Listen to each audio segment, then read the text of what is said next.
ರಾಜ್ಯದ ಕಾಂಗ್ರೆಸ್ ನಿರ್ನಾಮ ಆಗುತ್ತೆ.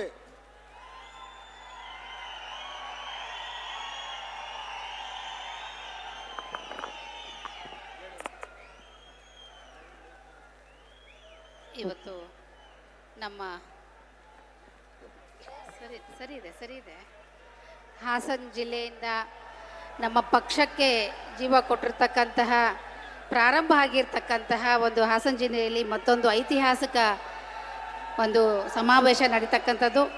ಈ ಸಭೆಯಲ್ಲಿ ಭಾಗವಹಿಸಿರ್ತಕ್ಕಂಥ ನಮ್ಮ ಪಕ್ಷದ ಹಿರಿಯರು, ಮಾಜಿ ಪ್ರಧಾನಿಗಳು ಸಹ ಆಗಿರ್ತಕ್ಕಂತಹ ಸನ್ಮಾನ್ಯ ದೇವೇಗೌಡ ಸರ್ ಅವರೇ, ಮಾಜಿ ಮುಖ್ಯಮಂತ್ರಿಗಳು, ಕೇಂದ್ರ ಮಂತ್ರಿಗಳು ಸಹ ಆಗಿರ್ತಕ್ಕಂತಹ ಕುಮಾರಣ್ಣನವರೇ, ರೇವಣ್ಣ ಸರ್ ಅವರ ನೇತೃತ್ವದಲ್ಲಿ ಇವತ್ತಿನ ಒಂದು ಐತಿಹಾಸಿಕ ಸಭೆ ಏನು ಸಂಕ್ರಾಂತಿ ಹಬ್ಬದ ನಂತರ ನಮಗೆ ಪ್ರಾರಂಭ ಆಗಿದೆ.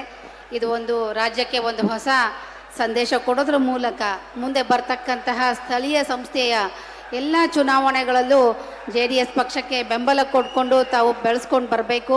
ನೀವೇನು ಇವತ್ತು ಹಾಸನ ಜಿಲ್ಲೆ ಹಳ್ಳಿಯಿಂದ ದಿಲ್ಲಿವರೆಗೂ ತಲುಪಿದೆ.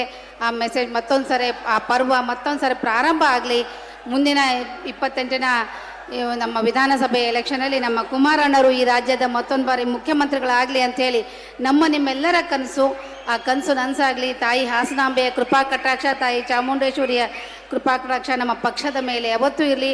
ನಮ್ಮ ಪಕ್ಷದ ಏನು ಇಷ್ಟೊಂದು ಜನಸಂಖ್ಯೆಯಲ್ಲಿ ಇವತ್ತು ತಾವು ಸೇರಿದ್ದೀರಾ, ತಾವೆಲ್ಲ ದೃಢವಾಗಿದ್ದು ಮುಂದಿನ ದಿನದಲ್ಲಿ ನಮ್ಮ ಪಕ್ಷ ಬಂದೇ ಬರುತ್ತೆ. ಕುಮಾರಣ್ಣ ಈ ರಾಜ್ಯದ ಮುಖ್ಯಮಂತ್ರಿಗಳು ಆಗ್ತಾರೆ ಅನ್ನೋ ಸಂಕಲ್ಪವನ್ನು ತೊಡೋದ್ರ ಮೂಲಕ ತಾವೆಲ್ಲರೂ ಹಾರೈಸಿ ಅಂತ ಹೇಳ್ತಾ, ನನ್ನನ್ನು ಈ ವೇದಿಕೆಯಲ್ಲಿ ಮಾತಾಡೋದಕ್ಕೆ ಅವಕಾಶ ಕಲ್ಪಿಸಿಕೊಟ್ಟಿರ್ತಕ್ಕಂಥ ಎಲ್ರಿಗೂ ಧನ್ಯವಾದಗಳನ್ನ ಹೇಳಿ ನಾನು ಮಾತು ಮುಗಿಸ್ತಾ ಇದ್ದೀನಿ. Thank you.